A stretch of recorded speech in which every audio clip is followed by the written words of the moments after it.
അല്ലു അർജുന്റെ നായകനേക്ക് സുകുമാർ സംവിധാനം ചെയ്യുന്ന പുഷ്പ 2 പുതിയ ഗാനം പുറത്തിറങ്ങി. ചിത്രത്തിലെ നായകന്മാരായ അല്ലു അർജുനും രശ്മികയും അവതരിപ്പിക്കുന്ന പുഷ്പയും ശ്രീവല്ലിയും തമ്മിലുള്ള പ്രണയ നിമിഷങ്ങളുടെ ചിത്രീകരണമാണ് കണ്ടാലോ എന്ന് തുടങ്ങുന്ന ഈ ഗാനരംഗത്തിലുടനീളം. നൃത്ത സംവിധായകൻ ഗണേഷ് ആചാര്യയെയും സംവിധായകൻ സുകുമാറിനെയും മറ്റും ഈ ഗാനത്തിൽ കാണാനാകും. സിജു തുറവൂരിന്റെയും രചനയിൽ ശ്രീദേവി പ്രസാദ് സംഗീതം നൽകി ശ്രേയ ഘോഷലാണ് കണ്ടാലോ ആലപിച്ചിരിക്കുന്നത്. നേരത്തെ പുറത്തിറങ്ങിയ പുഷ്പ 2 പുഷ്പ എന്ന ഗാനവും ഏറെ ശ്രദ്ധ പിടിച്ചു പറ്റിയിരുന്നു. ഈ വർഷം ഓഗസ്റ്റ് 15 സ്വാതന്ത്ര്യദിനത്തോടനുബന്ധിച്ചാണ് പുഷ്പ 2 തിയേറ്ററിലെത്തുക. 2021 പുറത്തിറങ്ങി എല്ലാ രീതിയിലും ഒരു പാൻ ഇന്ത്യൻ ചിത്രമെന്ന വിളിപ്പേരിന് അർഹമായ പുഷ്പയുടെ രണ്ടാം ഭാഗമാണ് പുഷ്പ 2 എത്തുന്നത്.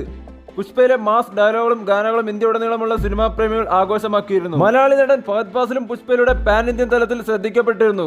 എല്ലാ അർത്ഥത്തിലും ബ്ലോക്ക് ബസ്റ്റർ എന്ന വിശേഷണത്തെ സാധീകരിക്കുന്നതുപോലെ അല്ലു അർജുൻ ഈ വർഷത്തെ മികച്ച നടനുള്ള ദേശീയ അവാർഡ് നേടിക്കൊടുത്തിരുന്നു ചിത്രം. രണ്ടാം ഭാഗത്തിൽ എന്ത് സംഭവിക്കുമെന്ന ആകാംക്ഷയുടെ മുൾമുനിൽ പ്രേക്ഷകരെ കൊണ്ടെത്തിച്ച് അവസാനിപ്പിക്കുന്ന പുഷ്പയുടെ രണ്ടാം ഭാഗത്തിന് പ്രേക്ഷകർ ഏറെ പ്രതീക്ഷയോടാണ് കാത്തിരിക്കുന്നത്. 3 വർഷത്തോളം ഇടവേളയ്ക്ക് ശേഷം പുറത്തിറങ്ങുന്ന അല്ലു അർജുന്റെ ചിത്രം എന്ന നിലയിൽ ഇന്ത്യ ഒട്ടാകെ തരംഗം സൃഷ്ടിച്ച പുഷ്പയുടെ രണ്ടാം ഭാഗം എന്ന നിലയിലും പ്രേക്ഷകർക്ക് പുഷ്പ 2 പ്രതീക്ഷ ധാരാളമാണ്. ചിത്രത്തെക്കുറിച്ചുള്ള പുതിയ അപ്ഡേറ്റിനെ കാത്തിരിക്കുക. വീഡിയോ ഇഷ്ടമായി ലൈക്ക് ചെയ്യുക, ചാനൽ സബ്സ്ക്രൈബ് ചെയ്യുക.